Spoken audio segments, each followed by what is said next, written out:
What it do? Straight to the point podcast. You already know. We're in the trap. I'm in here with my crew. Devo. Q. Yo. And today, we got a special guest, man. A big special guest. We appreciate the love you always show us. One of the hottest actors on TV right now. Always in the trap gear. In every new little movie that's out. White Man Can't Jump. Everything, man. Hey, we want to give you your roses. My dog, I appreciate y'all. J.Alfonz, Nicholson here in the trap house with my family. Come on. Family. Real. Appreciate y'all. We in here. Down, my boy made it down. Yep. So we're going to get straight to it, man. Bet. What made you get into acting and want to really take it as your career, like to push yourself? Like, what was that push that was like, yeah, this is my career and I'm about to go? So we take it back to 2008, man. Long time ago. Good. Take it back. High school. Yeah, it was a good year. High school. I just came out of high school, went into college. I'm 18 years old. I'm a musician. I'm in the marching band, and I'm thinking I'm gonna be a music teacher. I'm like, I'm gonna be a band teacher. I'm gonna be playing the drums at church somewhere. And then I was in the hallway talking to this young lady at North Carolina Central University. Shout out to Central. And a professor came up to me and said, "You got a great personality. You should come audition for this play." I auditioned for the play, got the lead role somehow. Sat down, thought back to it. I was like, damn, I used to do church plays with my mom and shit. I used to always try to make niggas laugh, you know what I'm saying, in class. And so didn't really know I wanted to be an actor until the opportunity really presented itself. And then that same year, I got an opportunity to do a professional play. So I was like, I can make bread off of storytelling too. And I can get good at it, just like cutting hair, just like playing football or whatever it is I want to do is something that I can get good at. And so I decided to put the time into it. And 2023, been blessed to be, nominated for a couple of NAACP Image Awards and won a Tony. He took it far. He took it far, though. I ain't gonna lie. He took it far. So one thing I heard you say was how you got good at it. And I know like acting is, in its way, it's a sport. Mm-hmm. So it's like, do you feel with the repetitions you gotten better, or was it like teaching? Was it school? What was the thing that made it to where Alfonz got good at acting? Experience, bro. I feel like you can definitely be in rooms by yourself and practice as much as you can. You can be in rehearsal rooms as much as you can, but until you get on that stage, until you get in front of the camera or behind the camera, that's where the true experience comes from. And so I just got better, every play. I got better, and then working with great directors, working with great actors, and so being a sponge and kind of soaking up the game around me, not thinking I knew everything, allowed me to get better, and then just wanted to be open to the opportunities, even when it wasn't a whole bunch of money, but it was still a platform for me to get better. Putting in hours, putting in 10,000 hours. Yeah, that's it. And like you said, just get more reps. Like you feel me? Like, are you just doing it repetitious? You feel me? Just putting in more work, getting better. Like sharpening your skills, pretty much. You feel me? Different roles. Yeah. Like you doing this play, that play, different lines, different characters. So now you just becoming like overall a better actor. Yeah. Man, I've been blessed to do at this point probably at least over 60, 70 plays. That's how I met my wife. That's how me and Q became family through marriage.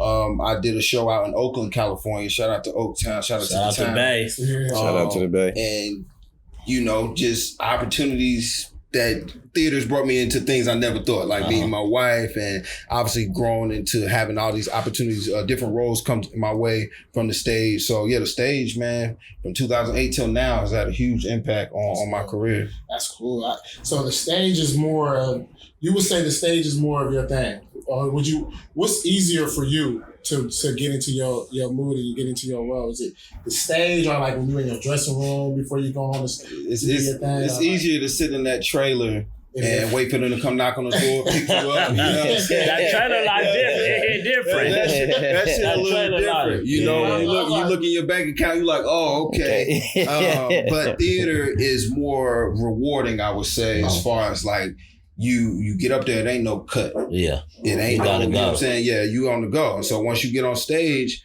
it's time to go. And so it's a lot of work, and especially when you're doing Broadway, it's 8 shows a week. So that's 2 shows on Wednesday, 2 shows on Saturday, and you working every night except for Monday. And so I did that for years, you know what I'm saying? Get it in there. It's crazy though. Like, to even like say you did that is like, Man, bro. So like, what was like one of your hardest roles on Broadway to where like you have to really like dig deep into your character? Like, hold on, let me look in the mirror and get this right. I'm ready for this one right here. I'm about to do a here. show right now that I'm gonna have y'all come out here. I'm doing it in LA at the Fountain Theater right off of Fountain in Normandy. It's a show called Freight, the 5 Incarnations of Abel Green, and it's me by myself on stage for 90 minutes by myself. Ooh, Damn. So I play multiple characters, 5 main characters, and then a couple characters in between. Some crazy monologues. so you on your Martin? You on your Martin? Oh yeah. Even but even further than that though, it's like it's all drama, most of them, and it's a joint called Freight.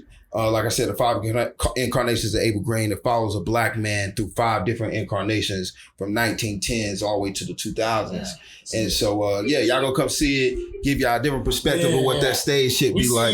I seen you, of course, I seen you on TV and things like that. So I feel like I gotta come see you on stage because, like you said, that was like what gave you a break. Oh, it's different. One of those things that that's your start. Yeah, for sure. That's how I met Katori Hall. Shout out to the creator of People Alley, man. She saw me in a show called Paradise Blue out in New York, where I played this insane trumpet player. Like he was dealing with a lot of different stuff in the early 1940s. Trumpet player that owns his bar, lost his father, his father's ghost was hunting him.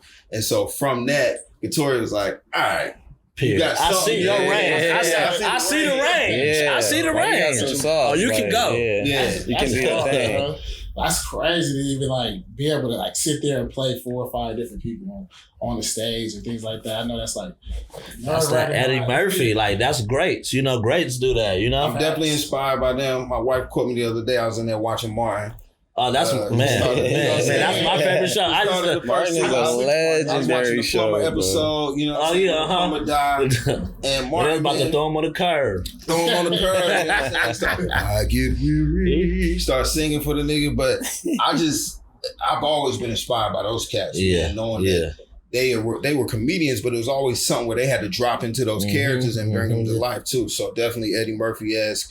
Shout out to my boy Jamie Foxx, who I've been blessed to work with. Jamie Foxx, man, that's like he got like stand up. Why? Because I'm like a big stand up guy. Jamie Foxx stand up comedy is like top tier. Like I might need security. But Jamie Foxx is probably like in my top 3 like favorite stand ups. Jamie is Jamie like Jamie. He got Jamie do Jamie Foxx show. Like Jamie Foxx is super talented overall. You feel me? Like I saw this. The crazy thing about Jamie Foxx show, I saw this meme the other day or something. It was like Jamie Foxx had the only show to where you see him go from struggling to success. Like you think about, he started doing jingles. He was working out there with his folks, and then he started doing jingles, and you start seeing the success in his roles. Yeah. And Jamie Foxx is the first that. Sorry if y'all hear my dog barking back there. We dog friendly here. We ain't tripping about that. It's the trap, man. We ain't tripping about that. The trap got some dogs. Little pet bull in the back. Don't show her on camera though, cause you see how small it ain't no trap house dog. She vicious. They don't even know. She vicious. Right. Yeah, tear that ankle up. Right. They hear that bark. Hey, so back to acting and things like that. Do you have like I don't want to single anybody out, but like a favorite like actor you like feel like you have like the easiest connection with, like when y'all doing y'all thing? It's like, it's easier to work with. Easiest person to work with. I ain't been able to work with him yet. But Will Smith, man. Shout out to Will. I think Will is one of the most talented actors of our generation. For sure. I have been blessed to work with Jamie, not long scenes per se, but in 2 movies. Jamie's incredible, man. He's just one of the people when you around him, he just like us, but he just happened to be super, super good and successful at something they've been around. But at the end of the day, he's just like us. And so when you watch him, it's just like, oh, that's obtainable. You know what I'm saying? That's what's up. But yeah, man, Meryl Streep is up there for me. I love her work. Leonardo DiCaprio. I love Leo. This is no particular order, obviously, but Viola Davis, Octavia Spencer, Dominique Fishback. If y'all seen Swarm, the new joint Swarm, she was in that. Crazy. Who else I like? Baby Nicole Bahari is really talented, man. And so I'm hoping I get a chance to work with her. So there's a lot of people that I haven't got a chance to work with yet. But favorite actor I have worked with, actress, probably, Lauren. Lauren Fishburne. Mm. I got some new joint coming That's out. a bar right there. That's a bar. Yeah, That's a bar. You got, It's a joint called Sterling Affairs, where we talk about the Donald Sterling story here in LA and how he had to sell the team, the Clippers. And so I had the pleasure of playing Chris Paul and Lawrence Fishburne play Doc Rivers in that joint. Okay, so now we got to get into that. So, like, you're playing Chris Paul, like, you know, like, were y'all hooping or anything? Like, We hooping, dog. So did you have to, like, take some little training to hoop? Or, like, how did that go? We was practicing. I had a stunt double, though. Don't get me twitted. And, you know, he was doing his thing. But I made sure I clocked in, though. Whatever I could do, I did it. When I felt like, nah, I'm good on that. Like, I ain't trying. And Chris, you know, Chris Paul is real. He real. He athletic. Like, And to be like playing his story or something, like you had to be on top notch. I know he had a couple like 30, 40 point high school games or college. I don't know. Yeah, I remember he scored like 62 like when his grandpa passed. I remember that game. Y'all go back that deep into that? No, it's to be honest, it don't even start that far. It's mostly about the Clippers and Donald Sterling. I don't know if y'all familiar with the story. So Yeah, we know. He owned half the blocks out here. Filthy, right? Filthy. And so, unfortunately, he got caught in this scandal talking some racist, crazy shit about his players. And, you know, got messed up, had to sell his team for $4 billion. So and why he mad about that? He mad about that. But to keep it G, he loved the team. Obviously, he wanted to keep it. But you know, so we go into that story and how messed up and complex it is, and how these NBA players at the time, and I'm sure still to this day, were feeling like they were owned by these cats, you know, and that they weren't letting them do what they really wanted to do. And so CP3 had a lot of input, and that's when, you know, the Players Association started, all those things. Had a lot of input in that. And then you see how Doc Rivers was able to kind of take up for him too. And they followed the players a little bit, but mostly Donald Sterling and all the crazy shit he had going on. So shout out to Hulu that's coming out. Man, that's what's up. Did you have a chance to meet with CP or anything like that? Nah, man. Keep it G, and that's crazy because we both from North Carolina. Yeah, I know that connection is there. And to be honest with you, they didn't even want us to. They wanted to keep it low key. They wanted us to not get too much of the player's opinion because they might affect the storytelling that we were doing.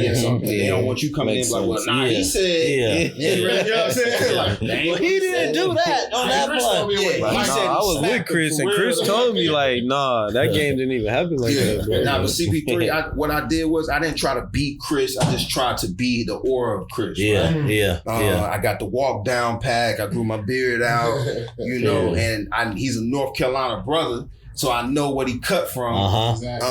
But at the same time, he's similar to me. He's just a young, old nigga, man. It's just like, and, you know, you like to push yourself as far as you can go to be successful. And then the people around you go be like, hey, look, tighten up, dog. Right. So that's kind of. But that's the people you need around you, though. The people that's going to, you know, tell you the real. Like, bro, hey, bro, I think you need to. Come on. That's what's up, though. Yeah. So it was a good project, man. I can't wait for y'all to see it. Yeah, I'm anxious to see that one because that story was crazy. Yeah, just seeing like, you know, we Laker fans up here, bro. Nah, I was about to say that. We Laker Nation. You know. I'm an LB fan, so I'm over here. I'm on LeBron. Okay. All right, yeah. That's great. That's great. Yeah, we all on the same. We all wearing the same jersey. Anytime the Clippers are doing bad, like I'm happy. Right. You know what I mean? So that was a bad time for them. Like, a horrible time, man. So since you said you're from North Carolina, we have some food out in North Carolina. Oh, really? Called the Cookout. Oh, come on now. So like, bro, the Cookout has the Cajun chicken sandwich. Yeah. My boy June, he don't even eat like that, bro. Oh, okay. So like, we out there on tour. We all out there on tour and stuff. Bro, he doubles back. Oh, I'm sure. We like...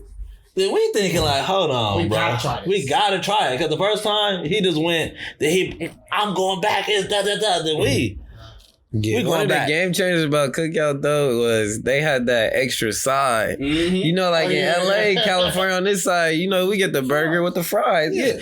Fries puppies. Fries, onion rings. Fries, chicken nuggets. Another chicken nugget. You feel me? Like, damn. It was like... Chicken sandwich is gas, though. Man, let me tell y'all something about Cookout, man. And we grew up on that shit. You know what I'm saying? They grew up on my side of town. I live off of South End Eugene, so everybody knows a cookout right there. When you get out of high school for lunch, you go on the cookout. Late nights, you go on the cookout. I had a homie that worked at cookout for 4 years. Y'all had the hook up. That's all I was saying. Free play. You probably had the hook up. Cookout, and the dope thing about cookout, which I don't think people know, and if I'm not mistaken, somebody correct me if I'm wrong, but cookout was started by 2 black brothers. Damn. I hope you correct. Yeah, I hope you're right. It started. It was 2 black brothers that started, and then they franchised the joint. If I'm not mistaken. I ain't gonna lie, it's in the A now too. Yeah, it's in the A now. Yeah, that's where I had it. They got a couple of them up there in VA. Okay. Did y'all get Bojangles? Oh yeah. Oh, you don't have Bojangles in Atlanta sometimes. Okay. Getting off the plane, it's right there. Cause we foodies over here, bro. Okay. We eat. That's one of our things too. We got to put you up on some game. Yeah, we eat. It's real tricky when it comes to the food. Yeah. Well, people feel like that. Yeah. I know you told us we don't be getting the real soul food spots. It's just like, sir, it's, in LA is eating is like a thing for us. We love our food. It's where you gotta go. You gotta go to certain places. So y'all don't be going to Javier's then, huh? Yeah, we go to Javier's. We go crazy. It's just commercial. Like, but that's what most LA people one say. Thing about this, Mexican food is top tier over here. It's hard to have. It's hard to stay away from Mexican food. I eat Mexican food probably like we got 2-3 times a week. Me too. I go to Javier's at least. See, that's why we gotta get you some authentic spots. Have y'all had what's the joint called? Wingopolis? You know what? The way is that in like? I think DT just talking about it's that. a black man spot In like Torrance or something. Where's it at, baby? Inglewood. It's a black man spot. I just heard about that. Inglewood is coming crazy with the food right now. He good, man. He happened to get one of my Everyday Hustler shirts, posted it up. But now Feature and I've been shopping with it for a minute. Chicken wings, bussin'. He always put a side of potato salad. I love potato salad. I ain't gonna hold you. Best potato salad I done never had. Better than my aunties. I'm big on potato salad. I'm big on it. Did it have the eggs in the potato salad? They have the little chopped up eggs. You got eggs in it, baby? We just be eating. Okay, it's that good. You just doing your thing. And the thing is that he got me with his names, man. He got this name. He call him garlic, lemony. Okay. Right? Garlicky. So like, I could barely pronounce this shit. And then he got the buffalo. I made that one up for him. He just called it buffalo. I said, now you gotta call this shit buffalo. You got all these other You gotta keep it going. You gotta keep the crack going. But y'all check out Wingopolis, man. Shout out to that good brother. We gotta definitely check that out because we love to find out like different food spots. But Inglewood is on the rise when it comes to food. Okay, Inglewood coming up because they just built so far over there, so they building it up. Yeah, so Clippers got their stadium. That's a good foundation when it comes to food right now. My favorite wings out here, Hot Wing Cafe. Hot Wing Cafe, fire. Hot Wing Cafe. That's for like the people that's eating. Pico went up. Hot Wing Cafe. But if you're on the other side of South Central, everybody got to go and get them CW and Chris. Honey glaze. They got the smallest wing. Yeah, they wings this small though. You got to get like a 20 piece. They don't even sell them. They sell them like the 15. Like 15. We go from there. Yeah. But those wings are possibly the best wings we got to offer in LA. Yeah. I've had Hot Wing Cafe. Yeah, and they make and I think they make their ranch too. Like, they ranch is fire. They make me regret being pescatarian. I don't even eat wings and shit no more, but bro. How you give up chicken wings? Nah, CW and Chris, bro, is fire though. Let me ask you this: what made you go pescatarian? Just because I've always been, you feel me, just eating beef, pork, turkey, everything forever. So it was like, I could do a little stint without it, so, but it was like, I gradually got to pescatarian up. You ain't ate balls in like 5-6 years. It's been probably like 5 years, but it was gradual though. Like at first I stopped eating red meat, boom, you feel me? So I was just eating chicken, turkey, seafood. And then I was just eating that. And then I took off chicken and turkey. And then it was just seafood. You feel me? Like, and so now I just been on that. This nigga do look hella young. I don't know how he do it. But when I see this nigga, he got a whole family, kids. For real though. I thought he was like 19. That's That's business mode. Yeah, that's business. That's our business guy. 2 degrees too. Fuck degrees. I remember the first time I met him, you told me that. You was like, nah, hold on. Yeah, That's my boy. I did. Nigga was. I asked him everything. Hey man, so what is this? So hey man, they calling me about this. How do I do this? Eating pork, man. Yeah. 7 years ago, man. Okay. She told me, she's like, look, if you want to kiss me, any of that, you can't eat pork. She's like, I grew up in the nation, we don't do none of that. I was just like, nah, I've been eating that shit for a long time. Period. It's only really bacon and ribs, really. Yeah. It's only really bacon and ribs. And I come from the South where that shit is a thing. Like bacon every day, all of that barbecue. And I was just like, man, let me give it up. And I started feeling better afterwards, you know. Now, I probably got to cut back a little bit on the red meat, but, you know, I feel good. See, I cut off the red meat. The same time he did his Presbyterian thing, I stopped. Yeah, I think you turned me up on the red meat. For a minute, I ain't gonna lie. I love In-N-Out. I stopped too for like a year. Oh, okay. Not really like a year, like under a year. Yeah. I stopped eating like meat, things like that, just trying to do the seafood thing and things like that. But it was like that chicken was just calling me, bro. It's hard to stay away from chicken. It's hard to stay away. That's our roots, bro. Like chicken, that's from the bottom. Now I'm here. Yeah, you know, chicken. Even bacon, because like, you know, waking up in the morning, like that bacon and egg sandwich, you feel me? That like, bacon and egg sandwich. Well, when I lived in New York, I got the bacon, egg, and cheese every morning, but it was that's like beef that bacon. morning little. And the establishment underneath my crib was a Muslim establishment, so I was good. Yeah. I remember one time I was like, man, make sure I don't get no pork bacon. He's like, brother, don't disrespect me, man. Yeah. Don't play like that. Don't play that. Serious, man. Nah, I take that serious. I got you, I'm man. serious. We got some friends that's in the nation. Yeah, I remember we one do. time vividly when I was at his crib. And I remember this. Remember that? Yeah. I had the pepperoni pizza, and he was just like, "Bro, my parents is here." I'm looking at you too. I feel bad. Yeah. I'm like, bro, like I felt him because it was like, damn, I low key am disrespecting him. So I was like, he was just like, bro, please just don't do that again. But they didn't get on me. They showed me. They just was like, bro, I know his parents took him upstairs. Like, what you doing? And they just was like, come on, who you got in my That's house? why I'd rather y'all smoke weed in the basement than For real. No, that's a very serious, touchy subject in a Muslim home. Yeah, for real. That's like one of our boys, like my boy. Yeah, we spent the whole summer over there. We had their house. Yeah, and it was like, that was the only thing that was just like pepperoni pizza. And it was just like, bro, please don't do that. Y'all friend group remind me of my friend group, man. The way me and my homies ran, I've known them all about 20 years now. Mm-hmm. And I don't really rock with nobody else. Yeah. That's almost like how we've been knowing each other since 11. We played on the football team. Like I met him because we played Part 1 of football together when we was 9. Oh, wow. Nice. So y'all really done know each other. Then, you know, our guy came along. Like around 11, 12. You know, then Who the oldest? Y'all all the same age? he the oldest. Oh, you I'm the youngest. Man, here he go. He want to call somebody a little bro. We always in competition. He always want to call my little bro. He act like he's big bro. I got homies like that. My young brother Khalil, but they always rock with me. They always felt my age though. You know what I'm saying? Yeah. But I got 3 homeboys. That's my closest homies. They done kept me straight through the industry, everything. And then you got a lot of associates. You know what I'm saying? You got a lot of people you know. But other than that, it's good to have those ones. You gotta have your ones. You gotta have the day ones. That's gonna let you know when you on your tip, when you feel me, when you off your tip, when you're not doing. You feel me? Just you feel me? And ain't no love like homie love. Yeah. You know. Sometimes you need to just holler at your dog. You know, your dog get you right. You know what I mean? They want to steer you in the right direction. You know. Friendship very serious. You know, I really been knowing these dudes 20 plus years to where it'd be feeling weird if I didn't have my dog. They got that phone call. Yeah. I'm about to have a baby. I remember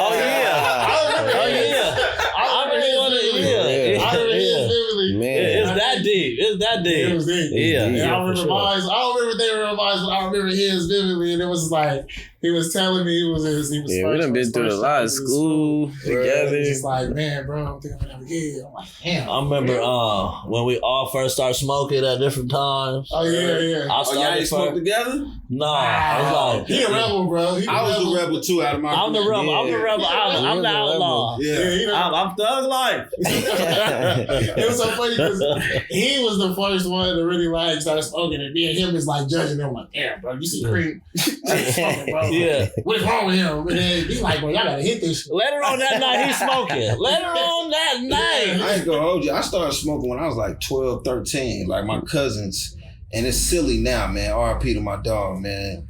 But he was like 20 something. So he'd leave a little blunt out or something. It was summertime. Me and my cousin sparked that shit up, smoke it. We falling all around, laughing and shit. Everybody fucked up. And we'll do it over the summer.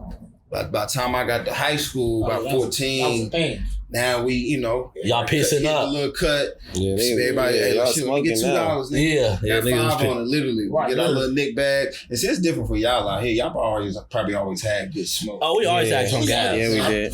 My first time smoking was like some gas. I ain't gonna lie. Like a tear dropped out my eye, bro. I did like it yesterday.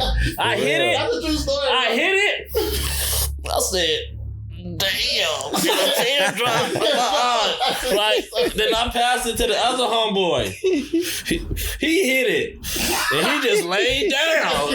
I'm like, damn. Bro, But this is when when you first start smoking one blunt between like 6 people. Oh, yeah. You on the move.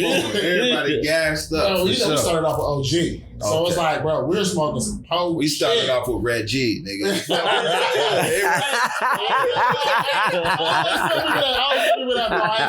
You seen every level of Kush, huh? Oh, yeah. $10 take you a long way with that Reggie, huh? How much you get for $10 with a Reggie? A pound. About damn near bigger than Bro, snap. 10 get you 2 grams. 2 grams, so nice little bag. You know what I'm saying? Because it's $5. Hey, dude was selling Reggie? Yeah. We had to do. but dude had his other pack too. Yeah, that was our guy we used to go. We picking seeds out for days. Yeah. We sitting there picking them seeds out, rolling up that Reggie. We roll big vanilla Dutchess, bust them bitches down. Rolling that shit. And I had a young nigga teach us how to roll up too. It's funny. He was younger than us, which is weird. That nigga was like 13. We like 15. He's like, all right, this how you do it, dog. So you got to roll the shit. You know what I'm saying? He used to put hella fucking like 2 grams. I remember Bully taught me how to roll a blunt. I remember the homie taught me how to roll a blunt. He told me like, you don't forget. Because it's serious. Like, you really trying to lock in too. Like, hold on. Like, what do you niggas like, you feel me? So the homie, he told me like, because one day, me and the homie, we used to buy weed with the other homeboy every day. Every day we blowing it down. So one day, he don't want to roll the weed for us. We don't know how to roll. Yeah. So we're like, you don't want to roll the weed up. He's not dropping on the weed at all. Too. He's not even dropping on the weed. We're like, bro, you don't want to roll the weed up? You know?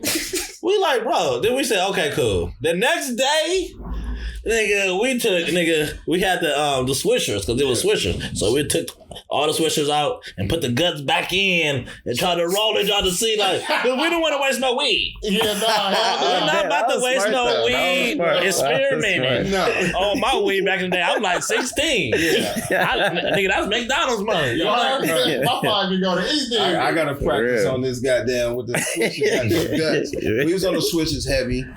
Got a pack of them Johns, man. But I had a bad habit of smoking cigarettes too, man. When I was that young, I smoked cigarettes from the time I was 15 until I was 27. Man, they were 25. And so North Carolina, where I'm from, that's tobacco country. So now we taking the tobacco, putting that shit in the weed, Little spliffs and shit. And so luckily, once I started to really, I kicked the cigarette shit just because it was getting me down. And then I started learning like the medicinal properties of smoke. It wasn't even recreation. It wasn't like, oh, I'm smoking, let me get high real quick. Period. It was like, oh, for example, if I got to come in here and talk to these good brothers, I'm going to spark me something to keep my anxiety down. Yeah. And so that's really when I started really respecting the weed game too. And like by the time I was about 19, I'll say 19, 20, I knew like, oh, this shit helped me.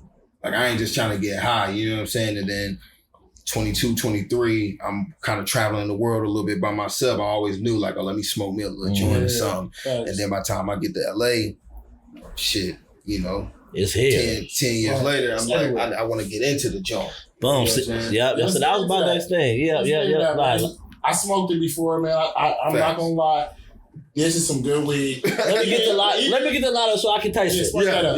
Even bro, so I can taste it. I can honestly say from the first time you gave it to me, bro, I know good weed. Like I said, bro, I've been smoking weed since I was 15, 16 years old.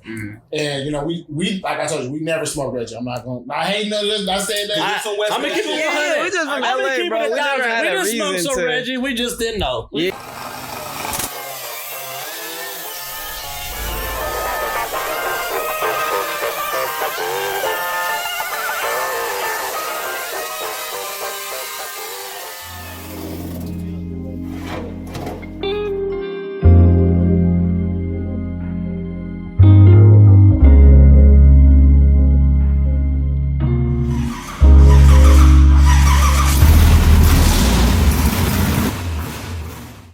To say, bro, we really know good weed. Fact. And bro, you gave me some before and I smoked and I'm like, okay, this shit is fire. Yeah. So even when I go to weed shops, bro, I can be going in there for something totally different.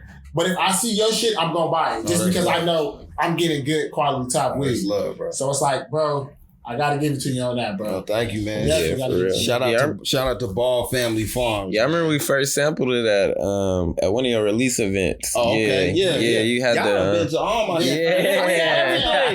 think y'all guys. came out to the smoked out smoke. Yeah, the one in the back on the back. Yeah, that shit was We was high, but it was good. That's when I was like, okay. I'm like, yeah, okay. Yeah, he don't got like no little bullshit, like. It's so many like different weeds when you go into like some of these weed shops. It'd be 70 different. It's like, bro, come on now. Like, everybody. Like, I'm to the point now. I really only want to rock with the black people for one. You know what I'm saying? Come on, man. Black love always. And then, like I said, shout out to Ball Family Farms, man. My dog Chris Ball was somebody I met when I first got out here in 2020 through one of my New York people. And I was just looking for some good smoke. Like, I didn't want to have to go to the dispensary all the time. And then eventually I said, you know what? I want to be able to get into the industry as well. Allow that to be my retirement. The acting go be what it is, whatever career I have off of that. But the cannabis go be, I know I'm good. And so I partnered with him for one because I had tried his strands once I met with him. It was like a 3-week process. Tried all his strands. You see, he coughing, the gas. It's the truth. No, it's the truth. I ain't gonna lie to you. It's the truth.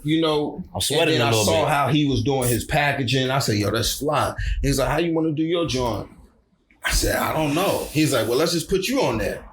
And because his whole thing over at Ball Family, if y'all rock with Ball Family Farms, they put different characters on their packs. From Martin. Yeah, they got like the Martin Dragonfly Jones, Bruce Leroy, Daniel LaRusso, but the packaging itself is just fire. But then the cannabis that's inside the packaging, grown and just completely pesticide-free soil, living-free soil, weren't real worms, real water. And when you go to his facility, it's like, okay, this black brother doing it. And then I said, he was like, what you want to do? I said, I want to cross my favorite 2 strands, Bruce Leroy and Lord Charles, 2 of his strands. He said, we can do that. Crossed the strand, took like a 9-month process, and then we came up with the Fonzie. You know what I'm saying? The Fonzie. Yeah. So now we selling out in like 105, 107 dispensaries. I was about to say name the stores, but man, I took me too much going on. I was gonna say name some of the stores. You can't. You go into some of these shops, you gonna find it. I'm not gonna lie. Dr. Green does have it. Yeah. So that's one just off the rip that I can tell you. Artistry. Guys, it's a lot of them that got it, but they sell out quick though. And we dropped the Fonzie kind of exclusive. There's some gas. Yeah, there's gas. It's good smoke. I appreciate it. And then they got a lot of other ones too. Nino Brown. Shout out to, like I said, Ball Family Farms. My dog Chris Ball, Chuck, Mike, love y'all. Yes, sir. So man, so Q was telling me, I think this is like one of the hardest shit like that I heard. So Q told me that you had a smoke break during your wedding, bro. I've never seen that. That's one of the big. Hey,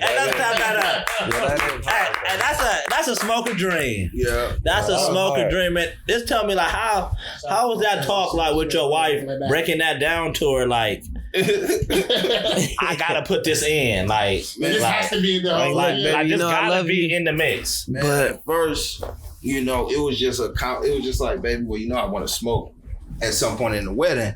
And she's like, baby, well, you gonna be gone and you gonna come back. The people are gonna be missing you. They're gonna be looking for you, and you gonna be gone too long. I was like, well, what if we just have a smoke bar?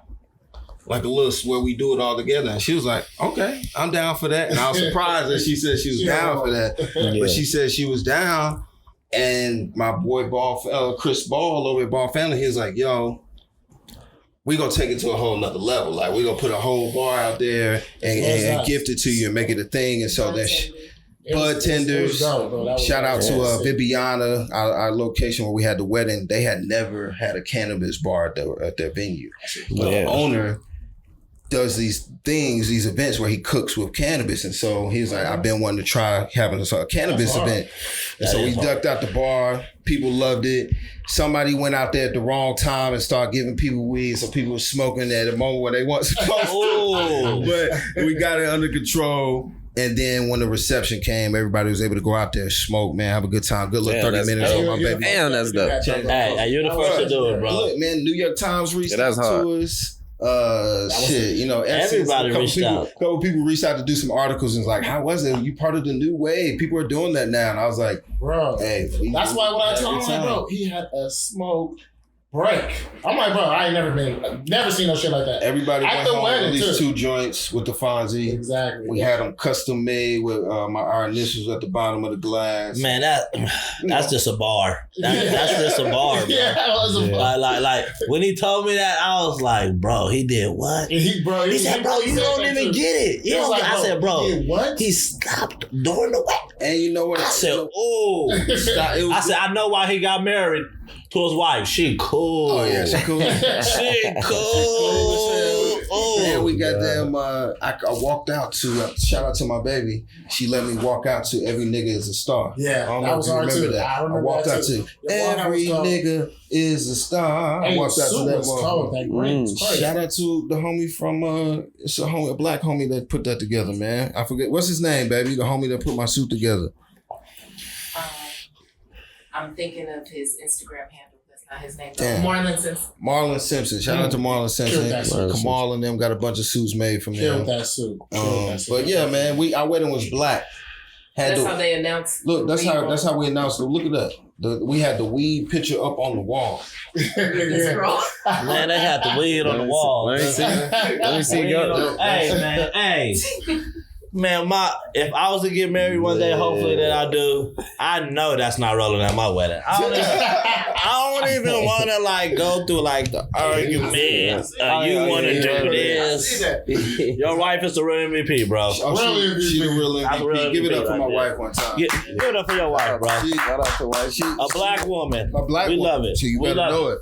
But she the real MVP. And then it was just one of the moments too where I got a chance to partner again with Ball Family and everybody got a chance to smoke some black-owned cannabis. Yeah, the homegirl did Fisha Nails too. Rihanna. Oh, y'all know that? Yeah, Y'all know Rihanna? Yeah, you That's know a Rihanna. small fucking world. She said that's her business partner. Yeah. Wow, that's crazy. Yeah. That's your lady's business partner? Yeah. Wow. No, she work at the. They got the salon together. Rihanna be, Pasadena. Rihanna be at the crib. Yeah. She come through. We can't drive all the way out the car. We be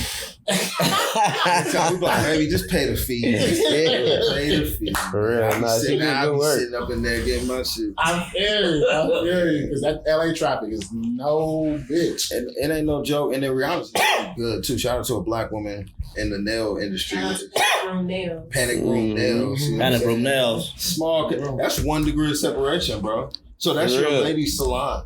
Yeah, Damn. for real. Girl House Panic Room. It's like they got a little collab situation. See, that's what loud ass fucking disrespectful Yeah, I'm advice. like, how that? That shit was loud though, bro. I was like, Me too. damn. Off.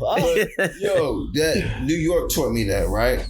Like this man told me one time, he says the world is broken apart to be apart. Like you walking around 1,500 people every day, you never know like how you're connected to that person. Like I used to be walking around people. I ended up doing this Nike campaign, and the brother who started the Nike campaign lived 3 houses down from me. Damn.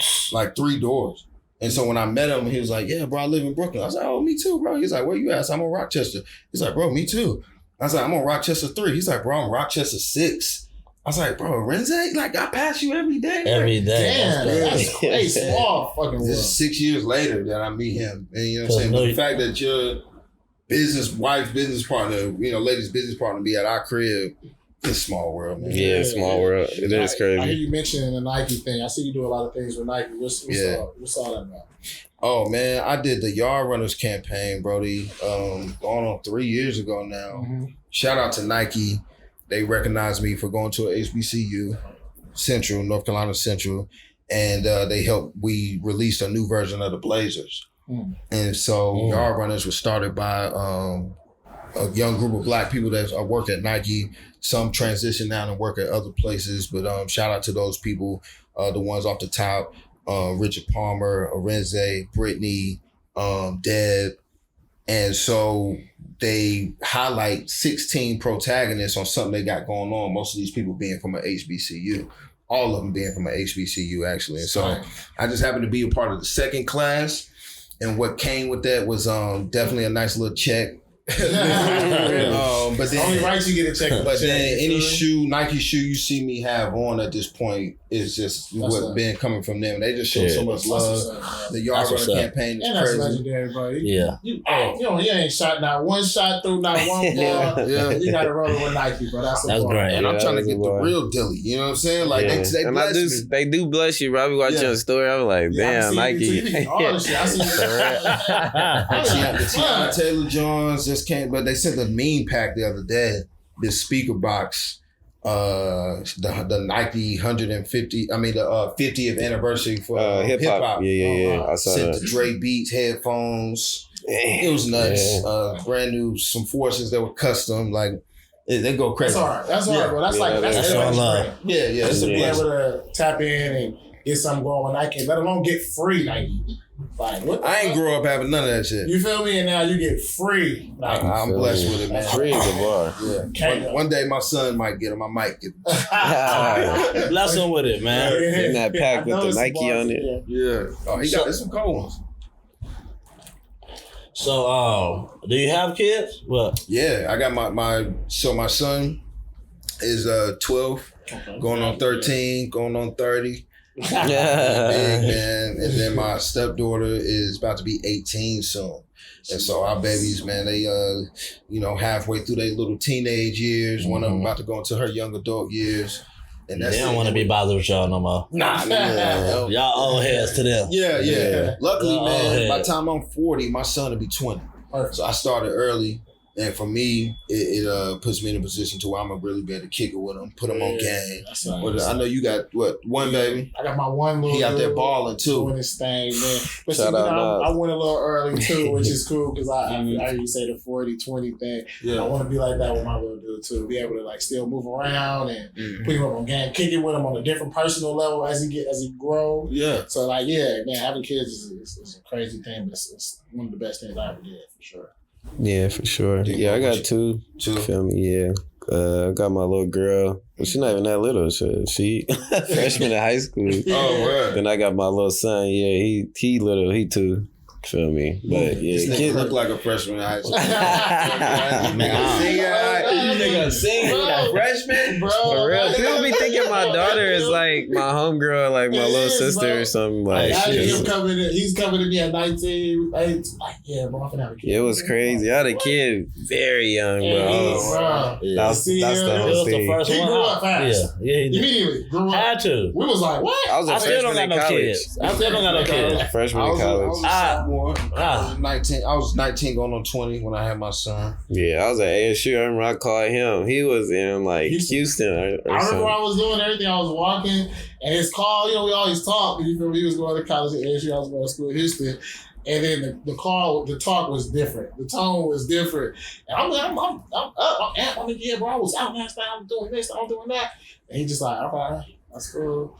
And then he bumped it on me. I'm like, Damn. For real, though, it was deep though. It was a real big moment. But yeah, kids, you know, it bless you though. It grow you up, mature you. It kind of get you. Make you who we are today. We wouldn't hustle the way we would now. Exactly. If it wasn't for my son, I don't know where I'd be for real. Like where my mentality, I think I'd be getting to it for sure. Yeah. But it's different when you know you got a person to feed. It ain't a car to take care of. It ain't to try to go out to the club or something like this. Your motivation is different when you got babies. Yeah, that shit real different. You got babies? I'm no kid shorty. Look. It's not like that. It's not I don't want one. I just he ain't came out yet. I'm waiting for my moment. I'm waiting for my moment. All right, I'm waiting for it. I know that unexpected pregnancy is tough. Yeah. But the ones where you can, I think, if you can prepare for it, it's probably a little bit better. You know what I'm saying? If you stack that bread, at least $1 million per child. For real. You can like really plan it out like that, you know, it'd be perfect. Bro, my son's 6 and he be asking me stuff like, it's like, bro, how much money do you think I really got, bro? He always come with like, yeah, or they come, Nas said you are a millionaire. No, I'm like, he is cool. I am, man. I want to say what Bryce said, but I ain't gonna say it. I ain't gonna say it, man. I ain't gonna put my son on blast. But kids say some wild shit. Man, they got their own imagination. They go crazy. But I know for me, I want my son to have all the things. You know what I'm saying? But I want him to be able to earn it. I want him to be able to have things I didn't have. I want life for me to be like, oh, well, that's just life. He got that because that's what we got. Yeah. It ain't just we trying to fly. You know, he got a pool in the back and he got all the nice things because that's what daddy worked hard for. Period. And so when he get to a certain age, he would know how to work hard for those things. Or daddy would be like, hey, son, here go a little deposit down on this dope crib. You got to take care of. Like, putting him in a position to where, you know, he going to be straight. So for my kids, I look at them as not only my life mission to protect them and take care of them, but they my motivation too. Yeah, for sure. Going on, you know. Yeah, because we want to make it different from them versus how we had to grow up and, you know, stuff that we went through, and, you know, we don't really want that for our kids. Not at all. Stuff I do though. Some stuff I be like, nah, you might need to experience it, man. Come on over here with me, man. You for know. real though. Or that's how I be wishing, like, even if my grandma was like a little bit more healthy, like, you know, like they just had some moments with her. When they get tightened up a little bit. With your grandma? Yeah, I grew up with my grandma, but my grandma had. I ain't grew up with my grandma. Yeah, see. She went. You knew his grandma. But it was just certain discipline, certain, you feel me, characteristics that my grandma had. But if she was able to teach my kids that would be perfect. Or if they just had like a little whiff of that, you feel me? That's that old fashioned, you know? Yeah. That real, you know? Yeah.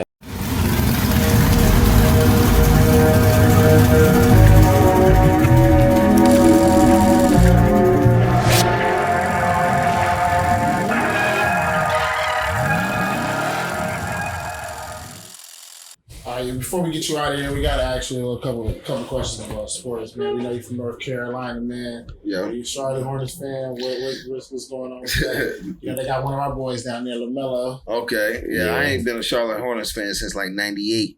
So I rocked with the Charlotte Hornets right before when they, you know, went down to New Orleans. CP3 was getting off with New Orleans, you know.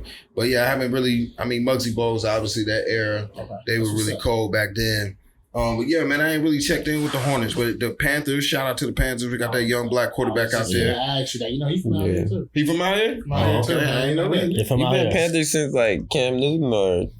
Well, I always liked the Panthers. Growing up, we liked the Panthers when they got the ring, of course. Oh yeah. I forget the white boy name who was the quarterback, but I think that was DeLong. Jake DeLong. Yeah. So they had some good people, but yeah, man, at this point. Yeah, I football wise, I like to see black quarterbacks win.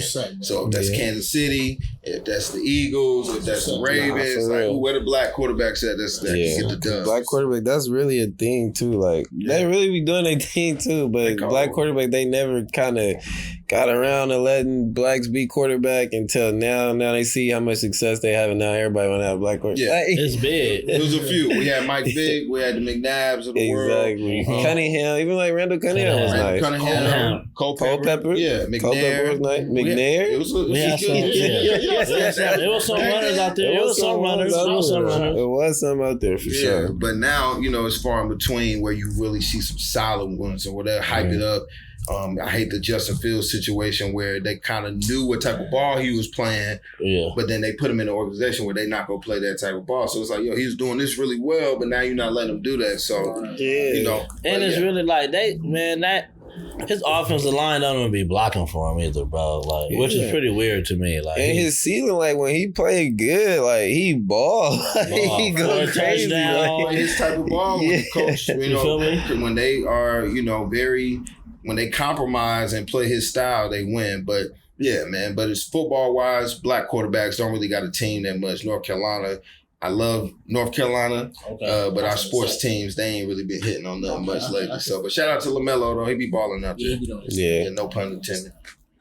The Dodgers just got me mad. We just got swept. The Dodgers. Yeah, we did. That was crazy. I don't see how that happened. I guess I ain't never been. We got the Greensboro Grasshoppers out there in baseball. That's a little minor league. And then we had the Bats. Dope thing about the Bats is that Derek Jeter used to play for us. Damn, that's a ball. He played in my city. Now here in New York. Basketball, I'm over here on y'all side. I'm with LA. Come on, man. Hey. He came home. Hey. Shout out to the city. I'm a huge LeBron James fan. Shout out to LeBron and his team. I'm a fan of his whole team. Maverick Carter, Rich Paul, all them boys. LeBron doing it right. Yeah. So, but huge fan of the Lakers. Went to my first Rams game a couple days ago. Okay. Ram Nation. Yeah, Rams got us a ring. Ram Nation. Yeah, Ram Nation. We coming. Yeah. Jalen Hurts put the hurt on him, though. No pun intended. We knew that. We all knew that. Jokes. We knew that game was a wrap. And then, man, shout out to like all of the, Simone. What's her last name, baby? Simone Biles, who just became the most decorated gymnast, one of the most decorated athletes in history. 30 gold medals or something like that. Yeah, crazy. Even Coco Golf just won recently too. Coco Golf just won. Shout out Coco. Shakira Richardson. I hope I say the name right. Shakari. Yeah, Shakari. Thank you. Shakari. Yeah. Fast. That's what we know. She's fast. We know. Yeah. And they was hating on her just I for love to see like. how she bounced back from that adversity. That was tight. Yeah, forgive us if we didn't pronounce the name right, but I know she know we talking about. I know she cold. I know that. Nah, for real. Blazing. Yeah. So that's my sports wise. Now, if you should say I don't watch nothing but ESPN. That's really it. Even Dion too, though. We gotta shout out Dion. Oh, Dion. Yeah, Dion is doing his thing. Always a shout out. It's up there. They beating Stanford right now, 14-0. Yeah. Dion, man, I had the pleasure of meeting Dion. Yeah, that's tight. To Jackson State homecoming and showed nothing but love. He was a fan of P Valley and showed us love, man. Had us riding clean out there, and it was a spectacle to see. He had the crowd, how he had them. They was loving it. His team was super dominant, so it ain't no joke like what you see on the screen. Like he that's what he do. He coaches these boys to go out there and win. And so it's inspiring to see. You know what I'm saying? Like that's why I appreciate him for sure. We definitely we blessed to be seeing the history of it. Right. You know what I'm saying? He's changing the whole he's changing the whole thing. College sports, even like not even just football. Like I feel like more hoopers and things like that, like, maybe whoever it is, the next wave of players are going to be coaches that's ex-players and things like that. And somebody that you can, leave your kid with and know that they're going to treat them right. Dion does right by the kids. Yeah, he does. His colleges be, and Dion is is good. Luggage. Yeah, and he good for the culture too. You feel me? Now he getting more black artists involved, like Lil Wayne come, he getting other former players involved with the making game. It more entertaining, he had like Warren Sapp, like people involved with his program, and he real spiritual too, real spiritual. One of my favorite videos is seeing him preach. Well, I saw a preaching video in the same way. Where he walk up on his, come on now, turn it up in the house. He said, he's like, I done been to a Super Bowl and heard you be louder than that. You can't be louder for God than that? You about to jump out the roof. You got something to thank him for. today. Look it up. He paused on the today. You about to find that nigga paused on the today. He a character, man. Dog, man. And he showed me love, bro. Dion one of them people that he'll hit me in the DM like, proud of you, nephew. You know what I'm saying? Like I just did a movie recently that dropped on BT. His lady, Tracy Edmonds, produced that film. So he showed love for the film. But yeah, man, you know, it's nice because sports, I look at sports and I get motivated because it's similar to just kind of like your walk in life. I like, all right, I'm going to get knocked down. Yeah. I'm going to keep going. Most of the time, every year, I got 4 quarters to really get it right. Get it going. Hopefully, I come out on top. You know what I'm saying? You gotta stay strong. Stay strong. You might get injured. Yeah. Well, you know, you gotta keep going. Whole game. That's what whole season. Yeah, you that's know? what the actors and the writers been going through with these strikes. It's like you down for a second. Right. But at the end of the day, you keep pushing. You keep striving. You work with your team. Work with the people around you. Keep your teammates close. Shout out to my pretty baby who I've been over here asking questions to this whole time. But yeah, man, it's just, you know, sports motivate me to have that kind of that mentality. Like, just keep going, bro. Keep going, man. That's why I'm inspired by y'all. Traphouse, I've known you now, going on 7 years. And it seems like y'all get better every year. It's always kind of pushing the pinnacle. And then sometimes I like how y'all got that mysterious, like, can't quite put your finger on it. You know what I'm saying? It's like they do multiple things. You know what I'm saying? Now they're in the cannabis industry, they got the card, and they got everything. And so having that kind of mystique about yourselves, and it's like y'all don't really look for the fame and the glitz and the glamour of it all. Y'all always keep it G. So, you know, to wrap it up before I got to get out of here, that's how I feel like when I met Quentin, he showed mad love. Like, nigga literally gave us a box of fucking shit to where I still got Don't you? We got something for you. And so that love was just like, yo, all right, I know I'm cousin through relationships, but I don't really like that. This bro don't barely know me, but he showed mad love to Nafisha. So anytime I got a chance to get y'all in one of them dressing rooms, I was like, yo, and I wear it to set on purpose, right? Yeah. So like, what's that? Oh, nah, this is my cousin shit. Y'all should get it on the show. We appreciate that too, bro. We appreciate that, bro. Appreciate y'all being professional. They hit y'all, give like bing, got it. Y'all shipped it out to the A. Got everything to him, and so when it came down to the Disney joint, I was like, "Oh, Traphouse on Disney, Hulu on White Man Can't Jump." Yeah, we got to do that, and it's in LA. Come on, so you know, the love is always reciprocated. I appreciate y'all having me in this motherfucker for real. So man, we thank you for coming, man, and pulling up. Yeah, dog. And man, you know we got a trap bag for you. You know we can't, you know. Oh, that's love. We got a trap bag. Come on now, man. Look, it's goodies in there. Come on now. You gonna love what's in there. It's on the same. There you go. There you go. You know. Now you know you had to take care of show y'all what's in there, but we had to take care of family. You know. We always take care of family here. That's what we do, man. We big on family. We big on love. We appreciate you. Appreciate you, man. Mm-hmm. Make sure y'all tune in too. Whenever we drop this joint, it's gonna be dropping somewhere on all platforms near you. And I'm proud to be a part of it. Shout out to everybody who in this trap room right now. If you've been here, then you know. Come on now. And I've been here before all this. So it's a pleasure to be here with this. So thank y'all. For real. Yeah. Nah, we want to thank everybody for, you know, tuning in, checking out another episode. You feel me? We had another guest, you know, browsing the same topics. Just make sure y'all tune in with us. Stay tapped in with us. You feel me? Who knows who you might see, you know? Yeah, you just got to, just lock in. Keep watching. Keep watching. And we out there. And we out.